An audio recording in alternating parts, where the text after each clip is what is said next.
Assalamualaikum warahmatullahi wabarakatuh. Halo bagi kadang tani dimanapun berada, semoga dalam keadaan sehat.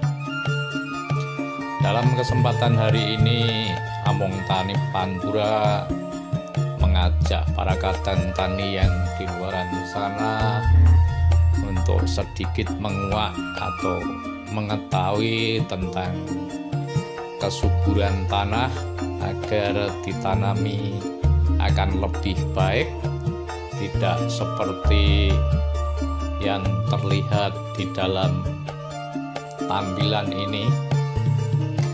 Karena di dalam tampilan ini unsur kadar tanahnya itu sangat asam atau sangat rendah, dan kesuburan tanahnya pun juga masih rendah. Untuk itu, dalam pengantisipasian agar kadang tani yang di luaran sana tidak mengalami seperti ini, apa-apa langkah yang harus dilakukan supaya kadang tani punya terapi atau punya strategi bagaimana caranya untuk menetralkan tanah agar tanah tersebut bisa normal kembali atau bisa subur. Untuk itu, mari kita bareng-bareng belajar untuk mengetahui unsur-unsur tanah yang terkandung di dalamnya itu harus seperti apa, dan bagaimana langkah kita untuk nanti bisa mengantisipasi atau bisa mencari jalan keluarnya agar si tanah itu subur, tidak seperti yang digambar ini, karena tanah ini memang kurang subur. Untuk itu, dalam kesempatan hari ini, mari kita bareng-bareng mengupas tentang tanah tersebut agar para kadang tani nantinya bisa lebih paham dan memahami tanah masing-masing. Jangan lupa like, komen, share, dan subscribe. Selamat menyaksikan. Ini suatu bukti bahwa keberhasilan dari pertumbuhan padi secara normal itu salah satunya dipengaruhi oleh tingkat keasaman tanah. Di suatu contoh kondisi seperti ini bisa dilihat, ada yang kerdil, ada yang normal, ada yang tidak tumbuh sama sekali padi. Ini suatu bukti bahwasanya itu nilai pH-nya 6. Artinya apa? Artinya terlalu asam, karena ini kondisi tergenang, lumpurnya dalam, ini airnya tidak bisa kering, apalagi pada musim penghujan ini gagal, ini bisa dilihat. Bisa ini kurang percayanya ini.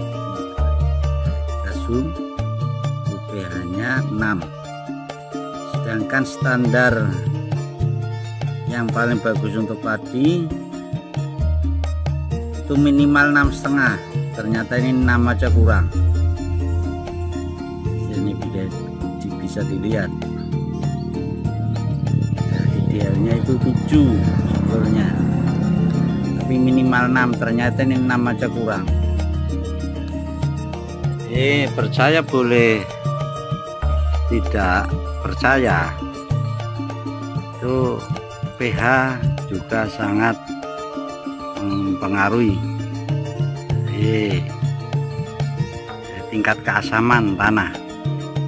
Jalan satu-satunya adalah untuk menaikkan atau menetralkan itu pakai kapur dolomit, atau kita bisa di kampung, di sini sebetulnya banyak itu gamping. kapur gamping kalau zaman dulu. Dan fisiknya seperti ini. Ada yang tua, ada yang mati, ada yang normal, ada yang kerdil, kerdil rumput. Itu faktornya banyak sekali.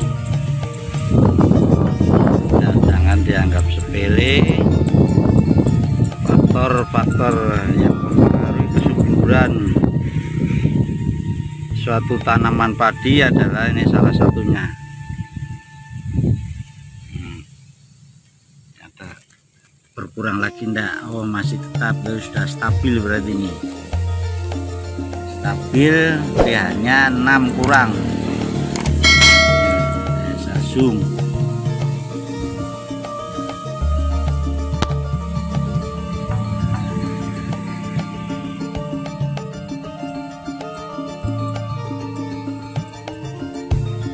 Airnya tidak mau kering nih, ada terus itu. Padahal di sini sumber airnya dari Jimbung ini, wilayah Mbayat, Kabupaten Klaten ini. Kondisinya musim sekarang seperti ini. Sebelah ini bisa dilihat.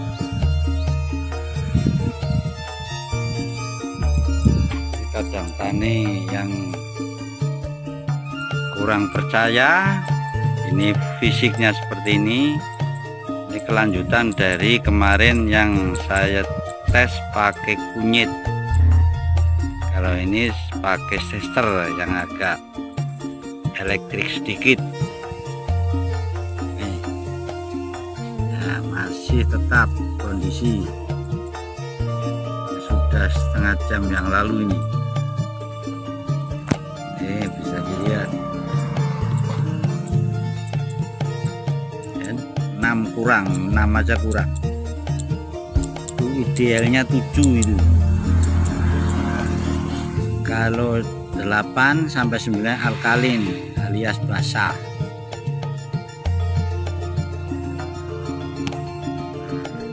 Nah, kita cek untuk kesuburannya. Bagaimana kesuburan tanah tersebut? Kita pindah. Caranya gini, kita geser. Nah, ke fertility untuk menganalisa kesuburan.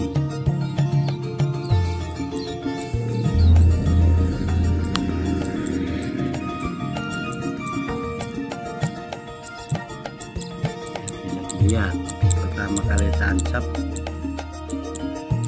4.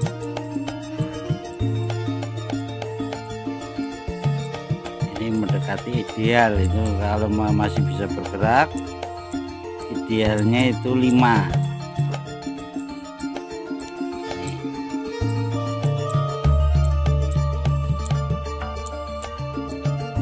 Jadi kesuburan juga belum bisa pengaruh, membantu atau mendukung. Tingkat keasaman juga di sini belum mendukung ini.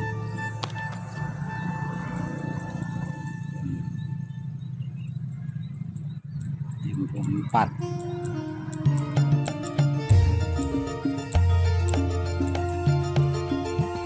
Jadi idealnya juga ini kesuburan 5, ini kurang subur. Pertama adalah tingkat keasaman memang telah sedikit asam, perlu penambahan kapur dolomit untuk menaikkan pH.